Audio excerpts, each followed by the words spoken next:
हम ये एक और के ड्रामा के बारे में बात करने। तो आज हम बात करेंगे स्ट्रॉन्गर नामसून के बारे में। स्टार्टिंग में ये ड्रामा एयर हुआ था तो रूमर्स थे कि उसका सीक्वल होगा, सीक्वल्स मतलब उसके आगे की स्टोरी होगी, but that is not the case. थोड़े से रिलेटेड है स्टोरी लाइन एज वैसे ही है, क्योंकि जो नामसून है वो दो वोंग सिंह की कजिन है एक रिलेशन से, ठीक है। तो दोनों फैमिलीज टोटली डिफरेंट है, बस पावर्स के मामले में वही स्ट्रांगनेस है फैमिलीज के अंदर। तो स्टोरी लाइन टोटली डिफरेंट है, उसके जैसा कुछ नहीं है, उसके आगे की कोई स्टोरी नहीं है। तो स्टोरी लाइन में क्या होता है कि जो गांगनाम सून होती है वो एज अ चाइल्ड मंगोलिया में खो गई होती है। उसके जो फादर होते हैं वो मंगोलिया में उसको ले गए होते हैं दिखाने के लिए सब कुछ।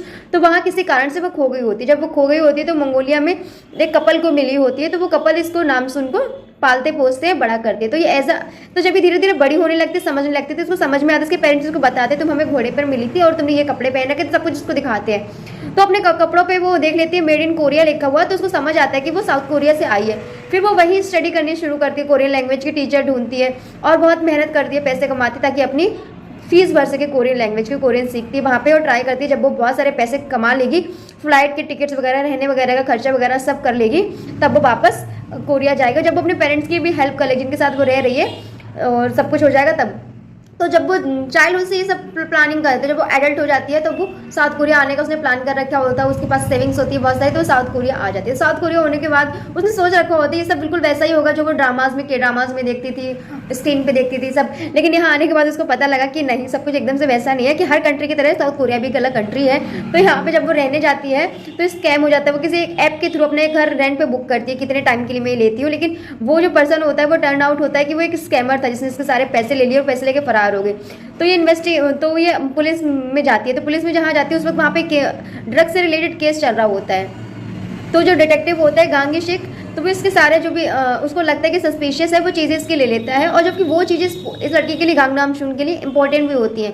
तो कहते हैं कि हमें इसको लैब टेस्ट के लिए ले जा रहे हैं, हमें डिटेक्ट करना है कि इसमें कहीं ड्रग्स वगैरह तो नहीं है, क्योंकि एक फ्लाइट से गांगनाम सून आई होती है मंगोलिया से, उसी फ्लाइट में ड्रग वाला होता है कि इसमें ड्रग आए हुए थे, लेकिन उनको कहीं ड्रग नहीं मिलते हैं। तो जब ये इसके साथ स्कैम हो जाता है, वापस ये पुलिस स्टेशन जाती है, तो इसकी उसी डिटेक्टिव से मुलाकात होती है। डिटेक्टिव इसकी हेल्प करने लगता है, और मतलब वो भी थोड़ा सा काइंड नेचर का होता है, तो इसकी हेल्प करने लगता है कि कहाँ रहेगी। तो इस तरह से डिटेक्टिव अपने घर में इसको रख लेता है, क्योंकि इसके पास रहने के लिए कोई जगह नहीं होती, और इसको कहता है कि मैं तुम्हारी हेल्प करूँगा तुम्हारे पेरेंट्स को ढूंढने में। तो वो धीरे धीरे डिटेक्टिव अपना केस सॉल्व करने में लगता है। तो इसको पता लगता है कि धीरे धीरे जो एक वुमेन है, बिजनेस वुमेन, इतनी बिलियनियर है, इतनी अमीर रिच है, वो अपनी एक स्ट्रॉन्ग डॉटर को ढूंढने के लिए उन्होंने सालों से कॉम्पिटिशन लगा रखा था कि जो स्ट्रॉन्गेस्ट वुमेन होगी उसको इतना ज़्यादा कैश वगैरह मिलेगा। तो वो इसकी डॉटर को उसको ढूंढने के लिए उसने कंपटीशन की चला रखा था। तो उसको शक होता है कि जब उसको इसका नाम सुन की पावर्स उसको पता लगती है कि कितनी पावरफुल है, तो उसको शक होता है कहीं इसकी मदर वो तो नहीं है। फिर उसकी मदर के बारे में लेटर्स निकलता है और टर्न आउट होता है कि उसी की मॉम होती है। तो अपनी उसकी मॉम को फ़ोन करके बताता है कि तुम्हारी डॉटर मुझे मिल गई है, और शायद आपको जो गर्ल पहले मिली हुई है वो शायद फेक है, फेक आ गई आपके घर। वो कहते हैं हाँ मुझे पता है, तो मेरी डॉटर कहाँ है, तो कहते अभी वो थक गई, आप कल आना। तो फिर नेक्स्ट डे गांगनाम सून को भी बता देता है कि मैंने तुम्हारी मदर ढूंढ ली, तो मुझसे मिलने जाओ, एड्रेस दे देता है। और जब वो एड्रेस पे जाती है तो पता लगता है कि रास्ते में एक्सीडेंट हो गया, तो बिल्डिंग पूरी जल रही होती है। तो वहाँ पे नामसून हेल्प करने के लिए जाती है। इसकी मदर भी ट्रैफिक में फंसी हुई होती है, उनको भी पता लगता है, वो भी हेल्प के लिए जाती है। जब वो वहाँ जाती है हेल्प के लिए, तो नामसून पहले से वहाँ पे मौजूद होती है, वो हेल्प कर रही होती है। वो बहुत तेज़ दौड़ सकती है, वो छलांग मार सकती है, बहुत ऊंची सीधे बिल्डिंग पे पहुंच जाती है बचाने के लिए। उसकी माँ उसको देखती है तो बहुत थक गई होती है, बचाते वो कोलैप्स हो जाती है। उसकी माँ उसको बचाने जाती है, वहाँ पे इन दोनों का मीटअप होता है, मम्मी को बेटी से मिल जाती है। फिर वो उठा के उसको ले जाती है घर में, अपनी ट्रीट वगैरह करती है, उसकी पावर्स वापस आ जाती है तुरंत ही। तो फिर वो अपनी फैमिली के साथ रहने लगती है। जो फेक वाली होती है वो भाग जाती है। तो इस तरह की कहानी शुरू होती है। तो फिर कुछ टाइम अपने घर में रहती है, फिर इसको डिटेक्टिव के साथ या आना जाना इसका बना रहता है। तो वो उसके थ्रू उसको पता लगता है कि ड्रग्स का एक केस चल रहा है। तो वो कहती है मैं भी तुम्हारे साथ काम करूंगी, मैं अकेले क्या करूंगी। तो वो मना नहीं कर पाते क्योंकि बहुत इंसिस्ट करती है। तो वो दोनों साथ में मिलकर काम करने लगते हैं। फिर ये जो कंपनी इनके शक के घेरे में होती है डूबो, तो ये वहाँ पे कंपनी के वेयर हाउस में काम करने जाते हैं जहाँ पे सामान होता है। तो ये बहुत सारी सैंपल्स के लिए बहुत सारी चीज़ें लेते हैं, किस चीज़ में ड्रग्स वगैरह है। तो बहुत सारी इन्होंने चीज़ें चुराई होती है वहाँ से, लेकिन किसी भी चीज़ में ड्रग्स नहीं मिलते हैं, और फिर वहाँ पे वर्क करते रहते हैं। तो इसी बीच जब नामसून मंगोलिया से वापस आ रही थी, तो उसका जो प्लेन था वो क्रैश होते होते नामसून ने बचाया होता है। नामसून उसके पहियों को रोकती है। तो जब वो ऐसा कर रही होती है, तो जो यही डूगो कंपनी का जो CEO है, जो कंपनी है जिसकी रियो शियो जो विलेन है इस ड्रामा का, वो इसको देख लेता है। वो इसको चाहता है कि इसके अंडर काम करिए, मोस्ट पावरफुल पर्सन है। तो वो उसको ढूंढता रहता है। फिर जब उसको पता लगता है कि ये गर्ल जो उसने देखी थी इसी की कंपनी में काम कर रही है, तो इसको वेयर हाउस से बुला के ये अपने पास बुलाता है और कहता है अब तुम वहाँ नहीं, अब तो मेरे अंडर काम करोगे, मेरे साथ रहोगी, अंदर के प्रोजेक्ट्स वगैरह देखोगी। तो वो अपने साथ उसको काम करता बिठाता अपने साथ रखता है। धीरे धीरे वो नामसून को बताता है कि वो नामसून को पसंद करने लगा। वो नामसून से कहता है मुझे किसी की ज़रूरत नहीं है, सिर्फ मुझे एक पर्सन चाहिए जो मेरे ऊपर ट्रस्ट करे। और फिर इस बीच इस स्टोरी में दिखाते हैं कि रियो शो की भी बैक स्टोरी क्या है कि वो स्टार्टिंग से विलन नहीं था, वो एक छोटा सा बच्चा था। तब उसके पेरेंट्स ने उसको मतलब अबेंडन कर दिया था, छोड़ दिया। उसके पेरेंट्स उसके मतलब बाद में दिखाई देता है उसके जो फादर थे उन्होंने पैसों के लिए इसको छोड़ दिया था, बेच दिया था और ये बिल्कुल अनाथ हो गया था। तो ये अनाथालय में जहाँ रहता था वहाँ पे रशिया से कुछ होते ना माफिया वगैरह, वो लोग आए, बच्चों को डीलिंग होती है, उनको ले लेते, फिर उनको बहुत ही मतलब बहुत ज़्यादा क्रूल का तरीके से उनको ट्रेन करते ताकि एक आइटम बॉम्ब बन जाए, अपने आप में एक हथियार बन जाए। तो इस तरह से रेशियो उन विलन के बीच में पहुंचा था और उन लोगों ने इसको बहुत ट्रेन किया और बहुत मुश्किल से एक बार अपनी जान निकाल के वहाँ से भागा भी, लेकिन वापस से उन्हीं लोगों के वो जो ग्रुप था बहुत बड़ा था, पाविल नाम का ग्रुप था, वो बहुत बड़ा माफियाओं का ग्रुप है, तो वापस इसको ले लिया। फिर उनका साथ ड्रग का बिजनेस वगैरह इसने शुरू करवाया, उन्होंने इसको लगाया। फिर इसने उस ड्रग का एंटीडोट है ना खुद से अपनी मेहनत से जनरेट किया। तो इसका ये था कि एंटीडोट मैंने जनरेट किया है, मैं पाविल को नहीं लेने दूंगा। और इस तरह की इसकी स्टोरी थी कि पहली बार पेरेंट्स ने इसको अबेंडन किया।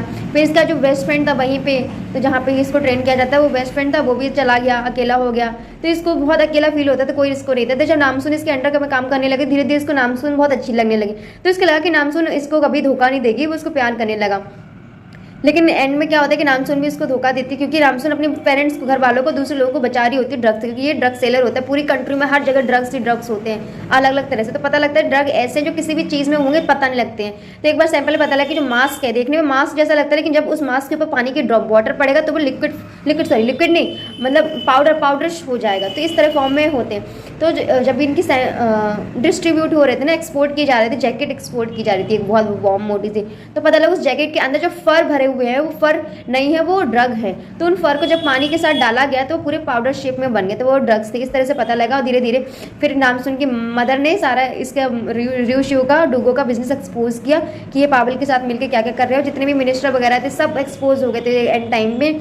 और इसने रियो बहुत लाइक करता था नामसून को, लेकिन नामसून ने इसको धोखा दे दिया। फिर रियो बहुत गुस्से में आ गया कि मुझे धोखा मिला है, तो वो चाहता था कि सब मर जाएं, सबको मारना चाहता था। लेकिन एंड में आखिर में अब उसको लगा कि वो अकेला बचा है, तो उसने सोचा मैं किसी और के हाथों, पाविल ग्रुप भी इसके पीछे लगा था एंटीडोट के लिए, वो भी इसको मारना चाहते थे, किसी और के हाथों मरने से अच्छा मैं खुद मर जाऊँ। तो फिर ये अपने आप को गोली मार लेता है और यहाँ पे इसकी हिस्ट्री खत्म हो जाती है। लेकिन अभी भी पाविल की हिस्ट्री बची हुई। तो लास्ट में दिखाते हैं कि कुछ चीज़ें हैं तो स्टिल अनफिनिश्ड है। तो इसका ऐसा अनुमान लगाया गया है कि इसका सेकंड सीजन भी आएगा, वो अभी नहीं पता कब आएगा। और इसकी स्टोरी में एक बार दिखाते हैं कि इसको ये अनाथ था, लेकिन ये अपने फादर को यहाँ पे आने के बाद वापस जब ये साउथ कोरिया आ गया होता है रशिया से, तो अपने फादर को ट्रैक डाउन करते हैं कि फादर कौन है, कहाँ है। तो फादर को ट्रैक करने के बाद वहाँ पे उनके लिए एक स्टेशनरी की दुकान खोल देता है, शॉप खोल देता है और उनको सेफ रखता है। तो मतलब इससे पता लगता है कि वो कितना सेंसिटिव था, मैच्योर था, उसके दिल में कितना लव था। मतलब वो विलन था नहीं, उसको बनाया गया था क्योंकि उसको रशिया वाले माफिया ले गए थे और उसके दिल में कितना था। तो थोड़ा सा ये सब सोच के इस ड्रामे में विलन के लिए अच्छा लगता है। लेकिन जो राइटर्स थे उन्होंने इसके साथ बहुत डर्टी किया कि मतलब उसको एंड में कैसे सुसाइड करके वो मरा। थोड़ा सा कुछ उसको टाइम देते, उसको कोई टाइम नहीं दिया गया। सबने उसको मतलब डिच किया, सबने उसको हर्ट किया, सबने उसको अबेंडन कर दिया। उसकी फैमिली ने उसको छोड़ा, उसके दोस्त ने उसको छोड़ा, फिर लास्ट में एक लड़की जो थी उसको प्यार करती थी उसने भी उसको छोड़ा। मतलब सो मच ट्रॉमा और टॉर्चर था। मतलब ओके एवरेज स्टोरी लाइन है इस ड्रामा की, ठीक है। लेकिन बस ये विलन वाला पार्ट आपको बहुत ज़्यादा इंटरेस्टिंग लगेगा कि यार क्या स्टोरी थी, इस वजह से आप थोड़ा सा अटैच्ड फील करोगे। बाकी तो स्टोरी ओवरऑल है इसकी मतलब एवरेज, तो मेरी रेटिंग 8 आउट ऑफ 10 रहेगी इसके ड्रामाज के लिए।